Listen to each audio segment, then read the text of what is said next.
तिमी आज 3 महिना पुग्यौ के 90 डेज 3 महिना पुग्यौ ठुलो भयो अनि ठुलो चाहिँ त्यो दिनले पुगेर मात्र हुन्न टन्न बुबु खाने अनि ज्यान पनि फेरि 3 महिना पुगे जत्रो देखाउनु पर्यो के अरे बुझ्यौ बुझ्यौ हो बुझ्नु पर्यो त्यसरी अनि फेरि तिमी त हेर एउटा कुरो गाह्रो छ तिमीलाई यो लटमा जन्मिनेहरूको नि 4-5 वटा जन्मिया छन् सुन तिमी सँगसँगै 4-5 वटा जन्मिया छन् सबभन्दा जेठो तिमी हो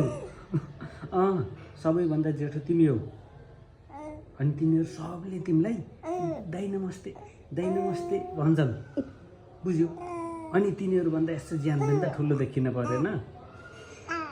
जेठो भएपछि यसो जेठो जस्तो ठुलो देखिन परेन अनि त्यो ठुलो देखिनलाई फेरि खानुपर्छ अहिले तिमीले खाने भनेको बुबु खाने हो बुझ्यौ तिमीलाई गाह्रो छ के सब अनि जुनियर छन् तिमीलाई त नमस्ते गर्छन् सबले तिमी जेठो परिकेर तिमीलाई फेरि त्यो सजिलो पनि छ आफूले कसैलाई नमस्ते गर्न दिन पर्दैन त्यो भएर फेरि यसो हेर्दा पनि ठुलो जस्तो पनि देखिन पर्यो त्यो भएर टन्न खानु पर्यो हुन्छ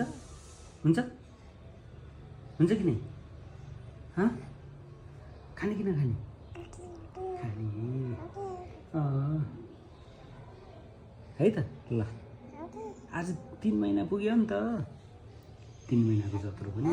हुनु पर्यो